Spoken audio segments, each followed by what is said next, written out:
All right, let's get going here. How's everyone doing this morning? Awake? Ready to get supercharged after a long night last night?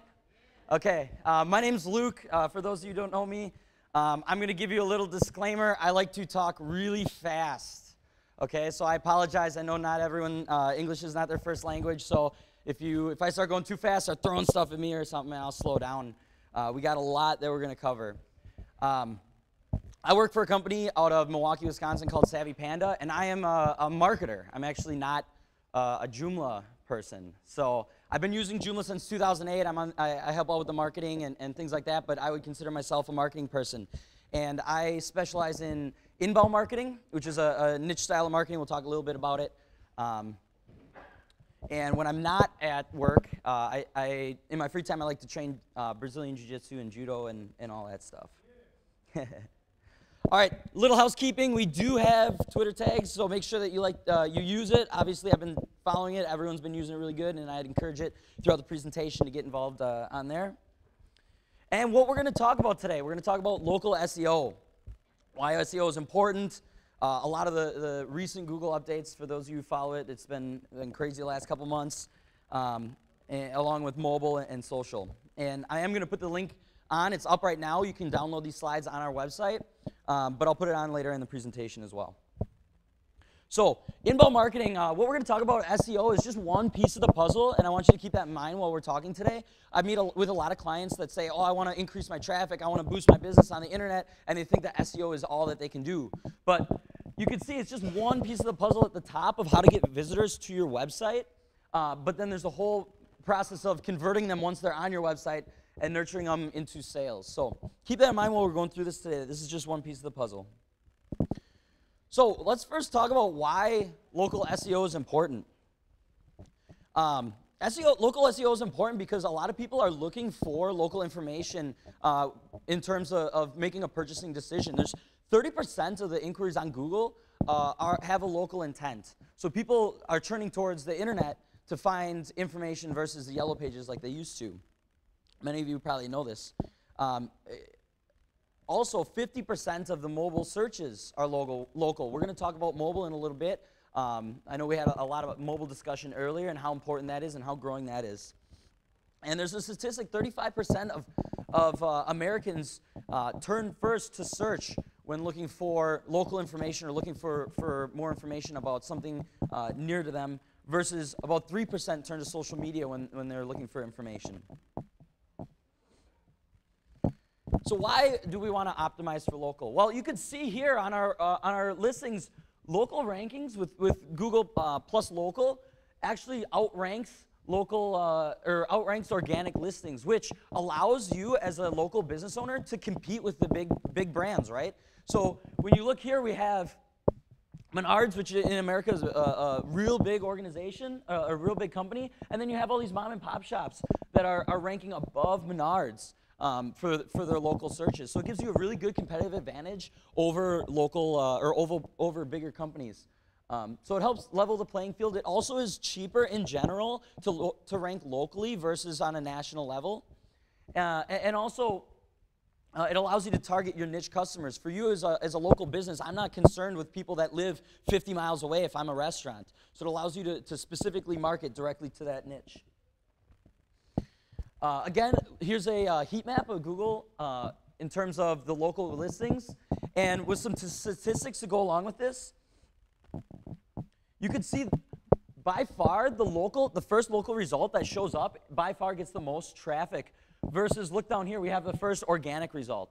And so for people that are trying to attract visitors from search, it's really important that you take a look at your local rankings versus just general organic.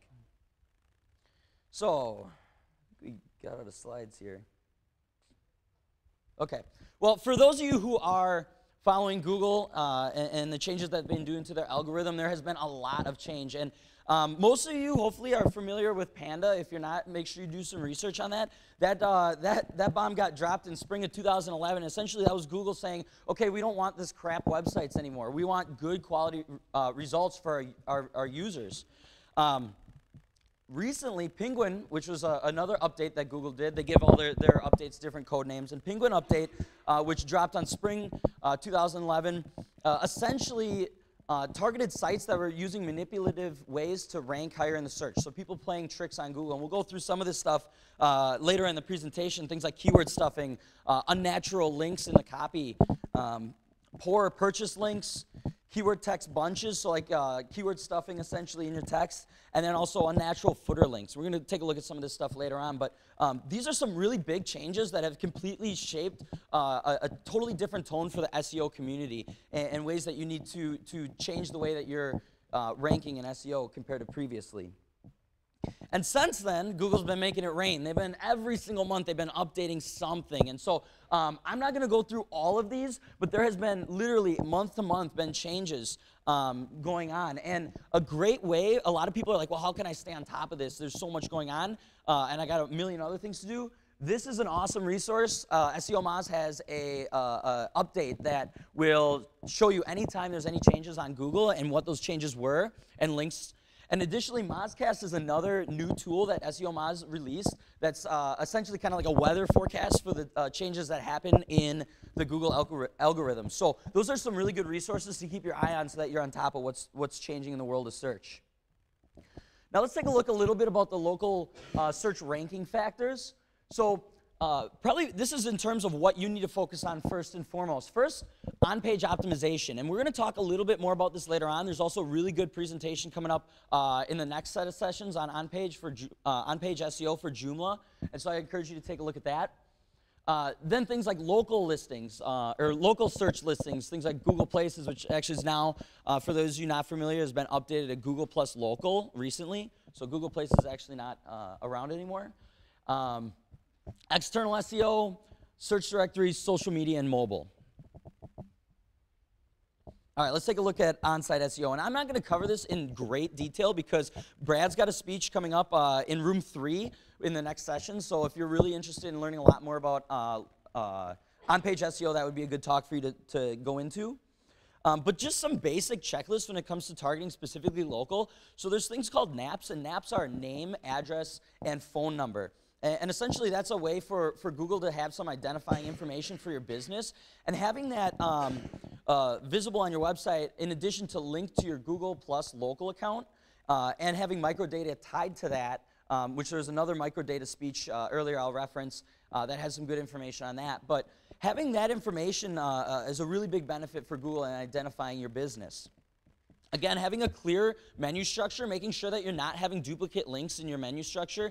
In Joomla, I know you can use menu aliases, so that's a good way that you can link to the same piece of content. Real quick, that first one. Yeah. Can you put that in contact in the footer, or does that have to be written out in the footer? You have to, I'd write it out. Yeah, actually write it out in the footer.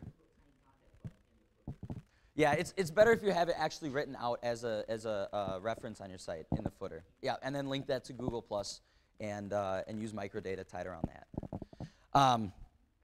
So again, make sure if you haven't already set up Google Webmaster Tools. Recently, Google's really been good at communicating with webmasters and different things to help improve their sites in terms of maybe flags for poor links, maybe for HTML errors that they're getting. And so having an account that you check on a regular basis and setting up notifications with Google Webmaster would be a really good way for you to monitor your site.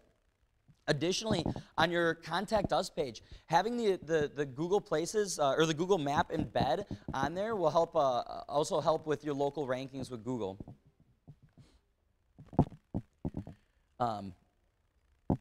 Again, these are things that are going to be covered in the next speech, so I'm not going to go in these in great detail, but just some other things to remember in terms of your meta description. There's a talk in a Joomla SEO chat that I'm in, and everyone was talking about keywords. Keywords haven't been used, meta keywords haven't been used by the search engines in a long time. So you actually, and they're actually recommending not to use meta keywords because it actually helps your competitors find out what keywords you're targeting. So, but your meta description is important. That's the information that comes up on the search results that users see. So you don't necessarily want to make your meta description keyword stuffed or anything like that, yes, keywords are important. They become bolded on the search, but it's more important to have it engaging to your user and have it a good user experience to want them to click on your link. And again, because of the Penguin update, there's been a lot of changes in how to structure your content on your site in terms of not over-optimizing, because that'll actually give you penalties. So things like stuffing keywords in, and we'll show you some examples in just a second. And when you look at your image alt tags, make sure that they're real short and accurate to what the image is. You're not stuffing keywords in there. This along goes with your anchor text for your links and also your page titles and also the footer text. So there was a real good study that went on right after Penguin to figure out what kind of keyword diversity you want in your keyword strategy. And actually 60% branded keywords, so in terms of like your actual brand name being in your anchor text, being in your image alt tags, those things are actually proving to rank higher than, this is kind of the spread that you want. So 60% branded, 30% keyword, and 10% exact match. So that would be the exact keyword you're trying to rank for in terms of that. I wrote it on a blog. I can pull it up. I'll try tweeting it out. Maybe later on today. But yeah, I read it in a blog right after Penguin came out, so I don't know it offhand. Yeah, there was, yeah. This was done by a company that did a study of like, I think it was like 1,500 websites and how they were ranking and then what their keyword diversity was. And then based on their ranks, this is what they found was the most optimal change in keywords. Did you have a question?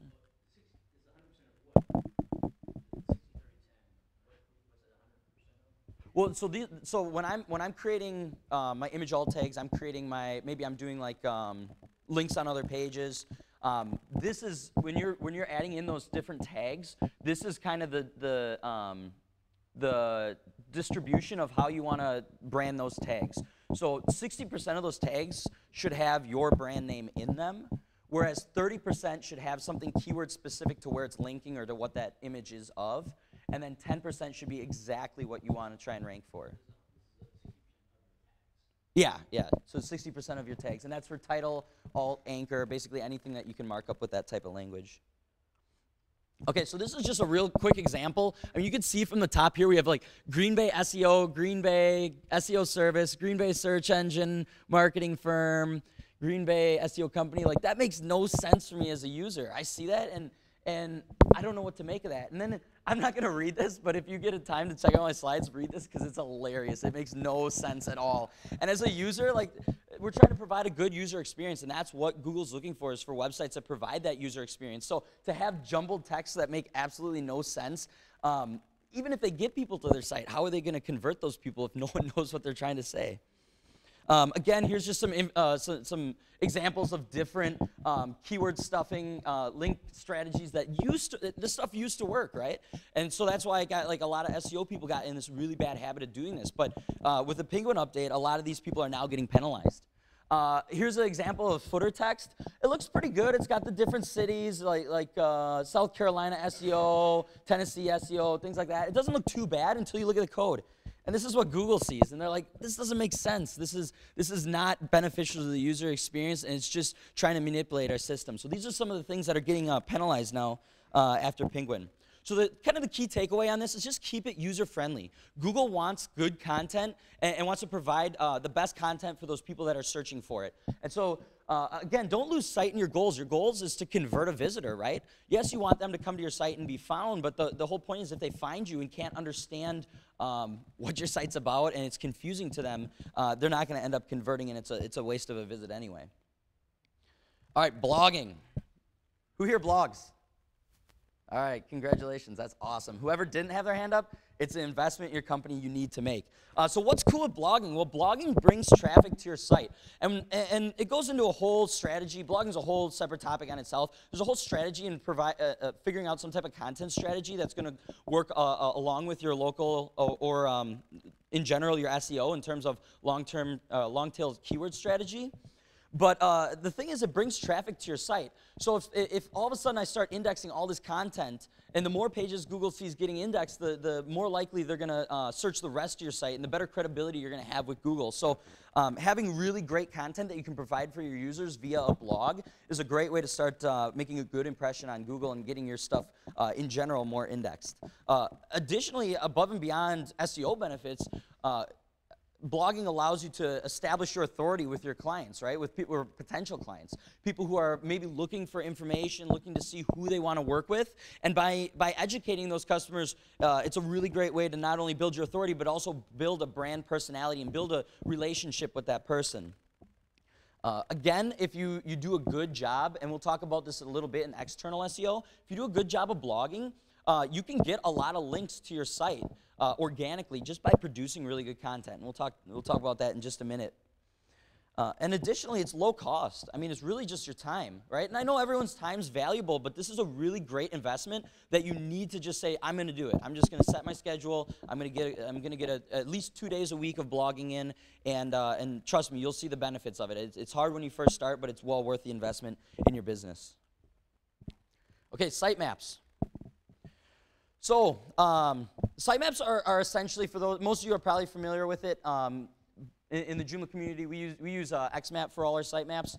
And essentially, a sitemap is a way to communicate with Google what pages on your site are important for you and important for your users, right? So it's really important that when you index those pages on there, that those are pages that would benefit the user experience who are looking for information about your business.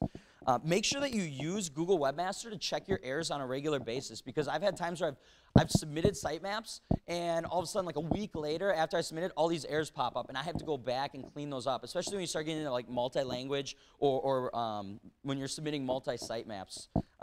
So make sure that you have that. And again, like we talked about earlier, you don't want to have duplicate links. So when you produce your sitemap, take a look at it.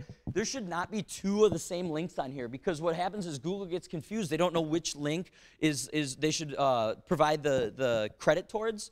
And so in your menu structure, make sure that you leverage those menu aliases in order to not have that duplicate content if you're going to be linking to the same piece of content.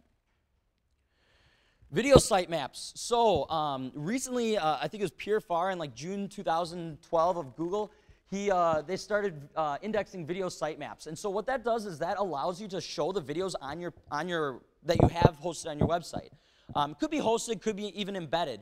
And if you leverage a video sitemap along with the iframe embed feature on YouTube, we'll talk about this in a little bit, you can actually get your site indexed with a video right next to your listing, right? And how powerful is that? When someone's searching and they see a video there of the topic they're searching for, and it doesn't take them to YouTube, it takes them to your page. So they're going directly to your website off of this. So it's a really great way to highlight video content and really make a big impact on the search results.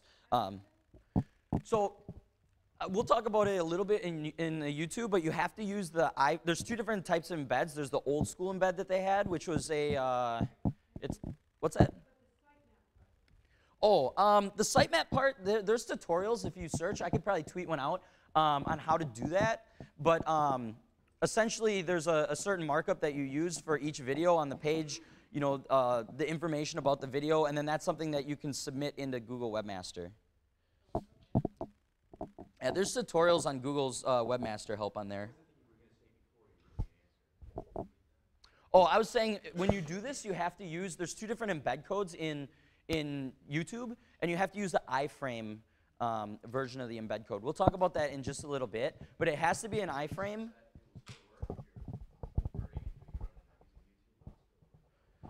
It will. It's kind of up to YouTube's discretion on what they provide this extra data for. So, and I know that they obviously are tied in, they own YouTube, so they're a little more geared towards that, but it doesn't mean that you can't rank for, have that same thing with your own. It's just, some videos might show up, some might not. It's kind of up to YouTube, or Google's discretion.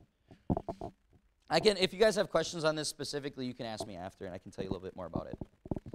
Okay, microdata. I'm not going to go a ton into microdata. Ruth did an awesome job yesterday on a intro to microdata speech. So if you didn't see that, make sure you check that out because microdata is definitely making a big impact on search now and in the future. But for those of you who don't know what microdata is, essentially it's giving these rich snippets of whatever that link is. So it could be a recipe site. It could be, you could do it for like a music venue that shows the different concerts that are coming up. There's the rel author tag that shows author content of the content linked with their G+ account. But the reason this is important is that there's been studies that shows there's been a 30% increase on those search engine results that have microdata versus not. I recently went to Inbound 2012, which is a conference out in Boston on inbound marketing, and Rand Fishkin at SEO Moz did a talk, and he was saying that they've done studies on their own results and have found that even though they don't rank #1, they might rank #3 because they have their microdata in and their competitors do not. They have way higher click-through rates based off of just that alone. So definitely, again, I'm not going to go into great detail. Ruth did an awesome job yesterday, so definitely check that out. All right, shifting gears out here now. So this was all talking about what you can do on your site. Now let's talk about external SEO. So first, let's take a look at some of the bad links. And bad links, essentially, these were ways to gain links from non-reputable sites. And in the past, before Penguin, it really didn't matter. Any link was good as long as it was coming into your site, right? But this is actually wrong. You can actually get penalized now. And I've seen websites get de-indexed from Google. I forget who it was. It was JCPenney or something like that. Got de-indexed from Google. Could not be found. And it was because they were having bad link practices. So things like buying networks. Right now, the hottest craze was Fiverr. Like $5, you can get 10,000 links. Horrible idea. Okay, so those are some things you really need to pay attention to, along with easing articles. That's another real popular one, or any type of article submission site where you can it's just basically an aggregate of content that you can submit essentially for links. Those types of sites, things like link networks, all of those types of links are not only bad for your site, but it can also cause a lot of penalties. And I'm not going to get too far into it. This is a little more technical. But there's a new, Google just released a disavow link tool, which if you do have issues with a client that has a bad link profile, you can start cleaning some of that up with that. And if you have that specific case, you can talk to me and I can tell you a little bit more about it. So in addition to bad links, we have low-weighted links. So these are links that really don't help you much, and honestly is pretty much a waste of time. Things like links in forum posts, comment links. Most websites have no follows on those, which essentially means that the website won't give you any credit through Google for that link. But those are really low-weighted links. One new rollout that was with Panda, and especially as web developers, this might be relevant. There's at the bottom of the websites, a lot of times you say website provided by, and it has your company, and that used to give you pretty good link credit. But now Google's seeing those repetitive links from different sites like that and actually decreasing their value. So right after Panda, a lot of the companies that were leveraging that, a lot of the bigger companies dropped their rankings because those links weren't factoring as much. And also they look at links to different friends. So if you have some type of friends that are on maybe on the same server, or maybe they see some type of pattern in how you're linking between each other, a lot of times they devalue those a little bit just to help stop that manipulation. So I guess here's a question I'm going to throw out to everyone. We're talking about all these bad ways to create links. Who's got ideas for how to create good ways to create links to your site? External. Guest blogging is an awesome way, and we're going to talk about that in just a second, so that's a good answer. What else? Social media is good. Social media, I think, is better for distributing content and getting people to your site. It's not. So there's this big debate that's been happening in the SEO world about the influence of social media, and Matt Cutts did confirm that social media does help your ranking in some ways, but it's a little more minimal than other ways in terms of actual link value. Review sites are good. I would think that depending on the site, it might be in that lower weighted links in terms of the power of those. But that's a good answer. Obviously, review sites have their own benefit in terms of with the user, communicating the value of your product with your user. But it's creating great content. Honestly, you want to wow and impress your your visitors with great content. And honestly, people will share your content. If you go out of your way to educate and give really great information for your users, people will want to link to it. People will want to share it. And it just proliferates from there. And so getting people excited and wanting to cite your content is an awesome way to organically grow your links. And this is what Google's looking for, is they're looking for really great content that people are linking to.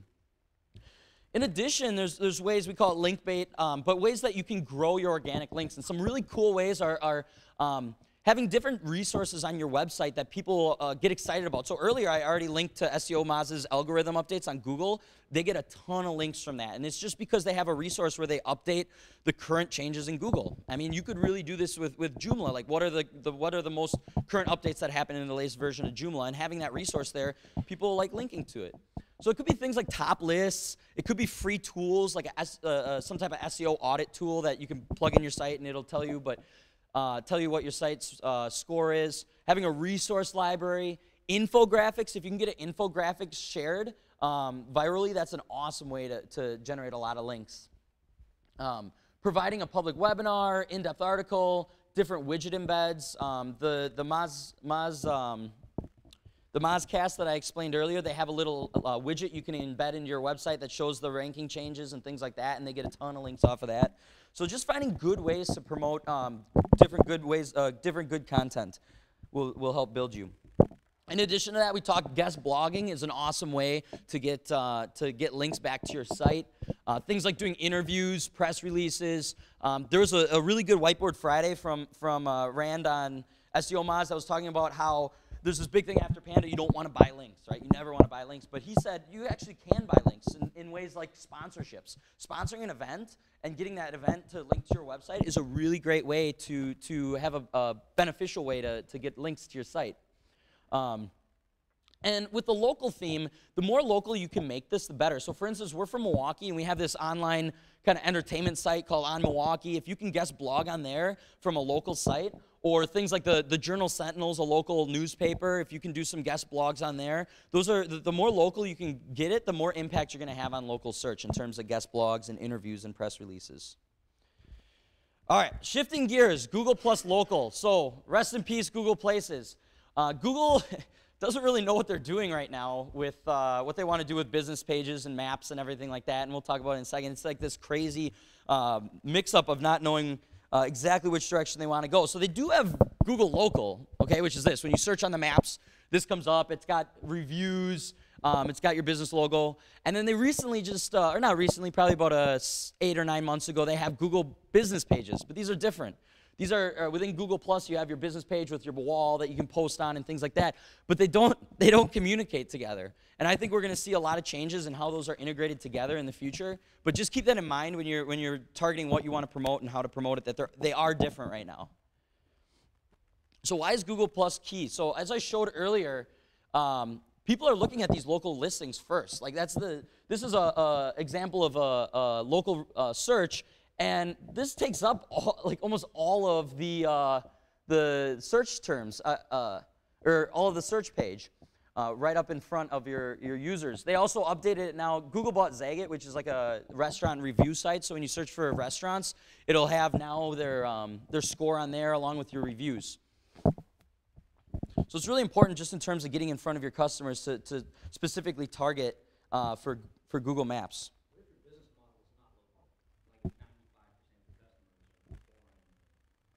I mean, then you're going to take more of a national strategy in terms of what types of keywords and how you're going to rank. So that wouldn't be necessarily specifically to local. So just a few details. You can read through this a little bit more in depth. There's a lot of great blogs, and I'll tweet some out later on today of how to properly put together your Google Plus local page. But just things like making sure that you claim it, not having duplicate listings. There's a lot of businesses. We've worked with clients where they have like 5 different listings for the same exact location. You need to clean a lot of that up and just have one central place that's being linked to. Additionally, making sure that you use the exact business name. There's this really big temptation for SEOs to include like a keyword in there in the business name itself, but that really won't help you. And in reality, you want to have it as the exact business name and most consistent across the board. Making sure that you fill out your about section with powerful, engaging text that also, has that keyword strategy in mind. Again, not keyword stuffing, but and additionally having a call to action for the user. Creating a unique cover photo, adding high quality pictures and videos, trying to get as much content on there as possible. The more you can give, the more the user sees. And a lot of times, to be honest, users don't even go to the website. They just go to the Google Local Places page and find the phone number, find information about the business, and if they don't like it, they'll go right to the next business. So this is kind of a first contact for a lot of customers, so you want to make sure that you provide enough information to make it a rich experience for them. Here's just an example, basic example of a great site that's set up for a restaurant in Chicago. You can see that predominantly right away they have their Zagat score right in front where everyone can see what the average cost was, what their ranking on service was. That's really important information, along with reviews. And we'll talk about reviews in just a second, but reviews are really critical for differentiating yourself from your competition, and also with the rankings. The more reviews you have, positive reviews, the higher you can rank. Shifting gears a little bit, directories. No, we're not talking about yellow pages, those things that sit under your mailbox for weeks and weeks on end. We're talking about things like Yelp, things like Yahoo, Bing. These are all other directories that need to be addressed because they're really important. They show up in the local results. Let me see if I can find one. Yeah. So they're showing up. These are all, everything that's highlighted are directory results when I search Green Bay Jiu-Jitsu, when I'm looking for Jiu-Jitsu schools. And so to have those profiles, again, fully filled out with good, engaging information is really important because a lot of times those are the first places that people might see your business. It might be the first contact with your business. Now, there are tools, especially if you're working with client work, it can be really hard to manage all these different accounts. So something like Yext is a pretty cool service. What they do is you can type in your business information. It pulls up your listing on like probably 40 different directory listings. So a lot of the more relevant ones like City Search and Foursquare, Yelp, and it will show you what that listing is. And you need to make sure that the listings are consistent across the board. That's what Google's looking for, is that you have this consistent name, address, and phone number consistent across the board. And you can't manage it in here unless they have a paid service you can pay, and it's pretty expensive, but if you're doing client work, it might be worth it. But you can at least see what's being pulled up and if it's even being indexed in there. So that's a really great place to start with your business and your clients, is go to Yext. Getlisted.org is another one that's fairly popular too. All right, citations. So what a citation is again that name, address, and phone number being listed on other sites. Okay, so not your own, on other sites. And actually, Google looks for that, and that's one of the ranking factors for their local search results. And so the more places that you can get your name, address, and phone number, even if it's not linked, just having it there, it associates that business there. And what that does is that for Google, that they see all these different listings of your business, and that builds your credibility with Google. And the more you can build your credibility, the higher the trust it has, and the higher it'll help you rank. There's a nice little advanced search that you can do. You can do your business name plus, in quotes, your address minus site URL. This will pull out any listings that are on your site. This will pull any listings of your address and then the business name, and that will show where your NAP is being displayed on other websites. And so what you can do is you can find out where your competitors are all being listed and then make sure that you're listed in that same website. So that's a little tidbit that can help you out as well for finding those citations. Reviews. So reviews are extremely important. And it's not only important for SEO benefits, but it's also important in terms of conversions, in terms of engaging customers and getting yourself seen. So it's not just the quality, but it's also the quantity. So you want to have a lot of reviews, and you want to have a lot of really good reviews, right? So obviously the better the reviews are, the better. But there are some third-party extension directories that are getting indexed or getting added into your Google reviews, things like Yelp, City Search. So you don't necessarily just want to focus on Google, but it is important. Now, one little thing that I had a while when I first started out in this, I was having some frustrations because they show you can see the score up there, and versus the other listings under there, they don't show any of the scores, they just show the review, and they won't start showing your score unless you have 5 reviews. So that's kind of your target goal with your clients and yourself, is to, at the minimum, get your 5 reviews. And you can find really creative ways to get those reviews, having it in your email signature, having it after working with a client and they have a really great experience with you. That's a really good time to open it up and say, hey, we'd appreciate it if you left a review. And sometimes just making the mention that it's something that you appreciate and that is valuable to your business is a really easy way to motivate some of your clients to leave those reviews. Now, in the web industry and SEO industry, we're kind of we're hated against in Google, and I think it's because a lot of these manipulated terms. Your Google local, they don't show local listings for the SEO industry or for the web industry. So that's kind of a downside to Google, but that might be changing now that they're rolling out these changes in their algorithms. I have a blog that has a number of different good ideas on how to get reviews. Like I said, you can do things like email signature. You can talk to some of your top clients. You can have a call to action on your website or call to action in your newsletter. One thing you need to make sure is Google does crack down really hard on fake reviews, and that'll negatively affect you. So make sure you're not doing that. I also talked to a business, and they had a smart idea. They said they were going to set up a computer at their business, and after everyone made a purchase, they could leave a review, or maybe they leave a review and get a discount or something like that. But the problem is it's all coming from the same IP, and so you need to make sure that you don't necessarily have that type of an issue, because they'll be flagged as all fake reviews. So that's just a little thing to keep in mind. Social networks. So YouTube is an awesome way to rank really easily for keywords, long-tail keywords. And the reason being is, look, we have these results right in here of videos. And a lot of times, if you do a lot of long-tail keyword searches, there aren't videos being indexed. So if you're trying to index for yourself or a client, that can be a really great way to pop up right on the first page by just having a video that you're promoting and trying to get indexed on Google. For a long time, the older embed style has been claimed as better for mobile. Now, I know a lot of that's been changing. But ideally, you want to try and do it in their iframe setting, because as we talked earlier, that allows your website to come up versus YouTube. So people click on it, it goes to your website. So make sure that you're using the iframes.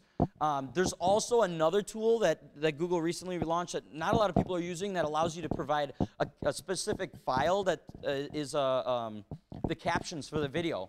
So when Google looks at it, they look at your YouTube page. All they have to index is things like your title, they have your description, things like that. But now you can actually use this tool to provide a script for whatever's going on in the video. And that's a great way to give more rich data for Google to index. And so it's like they have a specific YouTube link to it. I'll tweet that out. It's just like the YouTube caption tool. I'm sure if you search on Google, you could probably find it. It's really easy. They give you a sample file. You download it. You put it in your own information. Then you re-upload it and attach it to the video. So it's pretty easy to do, but not a lot of people are doing it. So there's a good opportunity with that. Along with, as we talked about earlier, that video sitemap. And that's going to be only really relevant for videos that are on your personal site. Again, just talking about just highlighting some of the things, having rich information here. We have the name, address, and place, and phone number right in the description. You have a lot of different rich keywords that you're trying to target, along with the tags. Now, I've seen a lot of people, they'll put like 1 million tags and put this giant review with a ton of keywords. You just want to keep it simple. I would pick, they recommend not using more than 5 tags, and make sure that it's specific to that video. So don't just put in a ton of keywords that you're trying to rank for. Maybe have that video just target like 3.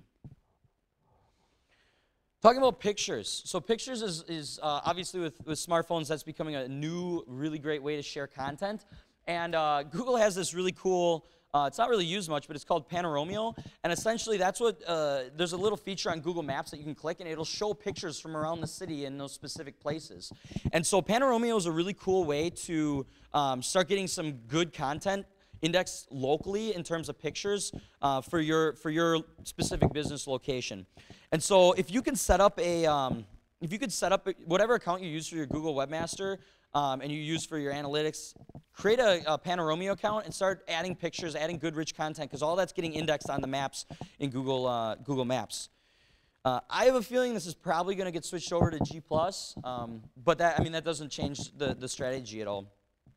Things like Flickr, Twitter, Instagram, these are all really great ways to provide more good content about your business and get your business information out there. Instagram, I think probably like 5 days ago, just launched business pages. And so now as a business owner, you can create a specific page and add content specifically for your business page. I think Pinterest just did that about maybe a month and a half ago too. So those are all really great ways to just have more content about your business for users. Foursquare. Anyone use Foursquare? I saw there was a Joomla World Conference. I got to check in later, by the way, too. But Foursquare is a really cool way to not only get your business out there, but also really engage users and get them excited to come into your business. And so what you could do is essentially when someone comes to your business, you can have them check in. And you can have different check-in specials. You could have like a first-time check-in. You get half off your appetizer. You have loyalty. They allow you to set up loyalty specials for people that come on a regular basis. And so it's a pretty cool way to not only get your business out there and get users promoting your business, but also just to engage your current users. And so from a local aspect, that's a really cool tool for businesses to take advantage of. Things like Yelp, G+, Facebook, they all have that check-in option. It's not quite as advanced as Foursquare is, but definitely something when you're looking at local that you should check out. Now, I'm not going to go too in-depth with things like Twitter and Facebook. This is not a social media talk. Obviously, there's a lot of benefit in going in that. There's a lot of really good blogs that I've written on how to use social media to promote your business, and there's a million great resources out there. If you're looking for good blogs to follow, I follow like 50 blogs. I can tell you the good ones to follow for this. But in general, you want to keep your posts consistent and have that local flair. So you're really engaging those local users if that's what your target is. And really connect and share with your city specifically. And I would say the biggest thing that you can do on social media in terms of local is find those local influencers. So people that live in your city that have a big following, that really have a niche group that you want to communicate with. And so you can use a tool called Follower Wonk, which was just bought by SEO Moz, but it's an awesome tool for statistics on Twitter followers. And you're able to find out exactly who your users are, where they're from, and how influential they are. So you can pick out people that you want to start connecting with on social media, along with using things like Clout. Clout's a good way to find out who's influential and specify by geographic location. G+ and Search Plus Your World. This is something that you definitely, as SEOs, you need to keep in mind. So if you're logged in into Google, how many people here have a Google Plus page or Google Plus account? Okay, if you have any Google account, Analytics, AdWords, Webmaster Tools, you have a Google Plus. Google's done an awesome job, not awesome, but they've done a job of getting everyone to get a Google Plus page somehow. But when you're logged into any of those, if I'm managing my Analytics account and then I switch to Google to make a search, they're going to have these Search Plus Your World, and there's a filter right there that you can switch and have regular web results or personalized results. And essentially, if you're within my circle and I start +1ing things, I start recommending things, commenting on things, that's going to influence what shows up on my search if one of my friends likes it and things like that. So that's something to keep in mind. I'm not going to go too in depth with that, but that's as social and SEO starts merging more and more, this is some of the things you're going to see even more common in search. All right. We got about 15 minutes left, so I want to leave some time for questions. We're going to go through this really quick. Everyone probably had well, not everyone, but some people had a late night last night. So I want to get you moving around when we talk about mobile. So I got a question. How many people agree that mobile is important, having a mobile website? Okay, leave your hands up. Take a look around the room. You are exactly right. So 67% of users, if they go on a mobile site, and it's mobile ready, they're more likely to make a purchase. Whereas 61%, if they're not happy with their experience, they're more likely to leave. Okay, so it's a really big, important thing for conversion. I'm not going to go too in-depth with this. Keep your hands up. I know, we're getting some exercise here, getting the blood flowing. So 50% of local searches are mobile related, right? People are trying to figure out what's going on, what the new things in town are. We're all visiting, or a lot of us are visiting from out of town. We want to find out what the latest things are. And so there's a really great like hour and a half webinar by Google that talks specifically about mobile, and anyone who does anything with mobile needs to watch that because it's really interesting stuff. Okay, so keep your hands up. So everyone who has a website that has a mobile website, leave your hands up. If you do not have a mobile website, put your hands down. Okay, and there's nothing wrong with that. We're still working on ours. Ours is like halfway done for the last 6 months. But yeah, having a mobile website is important. And now the last question, this is the $1 million question. For those of you who have a mobile website, have you gone out of your way to specifically optimize it for mobile SEO? If you have, leave your hand up. Okay, so this is a topic that for everyone in this room is really relevant. And honestly, the biggest thing with mobile SEO, it stems from local SEO. That's kind of the first thing you need to do is get that great local SEO going. But above and beyond that, there's a few other things you can do. So Google confirmed, PureFar, I think in like 2012, actually like a couple months ago, confirmed that Google prefers responsive websites in terms of indexing. So that's one thing to keep in mind, but a lot of times mobile templates have a lot better user experience depending on how you set it up. I'm not going to get into that whole topic. We had an awesome keynote the other day on all this, and I'm getting yelled at for time, so we're going to keep moving on, but mobile's definitely important. And you can actually, mobile keyword strategy is a little bit different than your on-site SEO strategy, keyword strategy. And the reason is that people are looking to meet some type of immediate need. They're ready to make a purchase. They're a lot further on in their buying cycle when they're doing a search on mobile. And so a lot of times the keywords are a lot more action-oriented, and they also contain things like location and category-specific information. So there's a bunch of different tools you can use. One of the real popular ones, obviously, is the AdWord keyword tool. And they actually have a filter that you can search for mobile devices searches and find out what keywords people are searching for. So that's something that you can use in your keyword research to find out where you want to target. There is a mobile sitemap in June 6th of 2012. They said that they're going to start indexing specifically for smartphones, your mobile sitemap. So if you do not have a mobile sitemap set up and you have a mobile site, you need to do that because that's going to communicate with the Google smartphone bot that these are what's important for mobile users versus desktop users. All right, so conclusions. I'm going to run through this. You can take some of these key takeaways away, but make sure that you stay up to date on the Google changes. Things change literally every month, and so to stay on top of that's really important. Make sure that you're not over-optimizing. You're providing really great local content. In terms of directory listings, you're claiming all your listings. You're filling them out to the best of your ability. You're keeping up with the reviews that people are leaving and maybe leaving responses on those. That you're gaining in citations, those inbound links, especially on local sites. And that you're integrating all of this into your social media strategy. And then lastly, like we just talked about, mobile is extremely important in terms of local searches these days, with 50% coming from mobile. So here's the link for the presentation. I know they're going to have it available to watch, but I have the slide deck up already, so if you want any links or anything like that, you can go on there. Just local SEO. And again, just keep in mind, this is just one piece of the puzzle. It's a huge strategy, and this is just one piece to get people to your site. So if you're interested in learning more of the pieces of the puzzle, I have this free ebook you can download. It's like 25 pages, goes through in-depth kind of a bunch of different stuff that you can do to help, and it does have a lot of specific Joomla references in terms of extensions and things that we use in our business and with our clients on how to optimize for our inbound marketing strategies. Yeah, I'll just leave that one up, I guess, for a minute. So I'll open it to questions. I know I don't have a lot of time. You can flag me down after, and we can talk then too. Yep. Okay, so JInbound, it's not 25 days. JInbound is an inbound marketing software that Gabe, the president of Savvy Panda, did a talk yesterday. If you missed it, you can check it out on the videos. That kind of highlights what inbound marketing is and how the strategy works. But this is going to be a tool that you can use on your Joomla site to help manage all your inbound marketing campaigns. Things like creating on-the-fly landing pages, forms, once someone fills out a form, getting put into lead nurturing campaigns, and nurturing them through the sales cycle. So that's something, right now, if you go to jinbound.com, you can actually download it for free. Before we release it in January. When we release it in January, we'll send you a copy for free, but then in January, you're going to have to pay for it.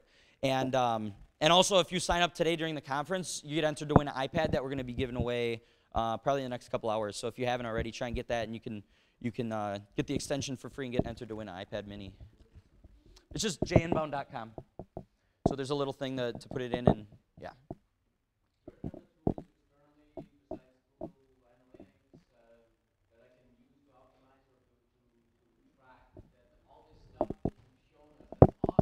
Yeah. There are. We use SEO Moz a lot for our external SEO in terms of competitor research and figuring out what links are ranking, and that's a really great way to keep a lot of things organized. They're pretty cheap. It's like $100 for 5 accounts, and so that's a really great tool, and they have a good, robust tool set that you can use as well.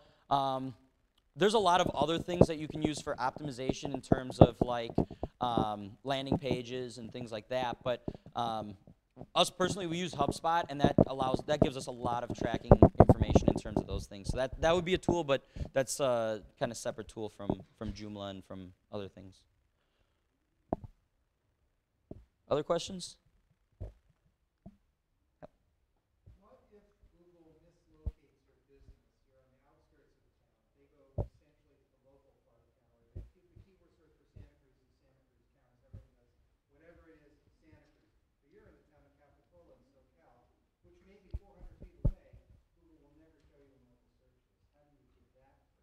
What you can do in your, and this might have changed a little bit since it switched to G+ local, but you can actually put in a service area that you service. So if I'm a business that's right outside of a certain city, but I want to try and rank for that city, part of that is your keyword strategy and providing content based around that. I mean, there's a lot that goes into that, but you can actually put I service clients within a 25-mile radius, and having that will extend your where visibility goes in terms of when people search for you. No, I think they have limits, and honestly, I think there was a recommendation to keeping it within 40 miles, but I mean, it depends on your business. If you service people more than that, then you can put that, but there was a recommendation not to go more than 40-mile radius. Yep. Oh, I got what NAD stands for. What does CTA? Call to action. So a call to action is essentially either text or graphic that gives the user some type of kick in the butt to complete an action.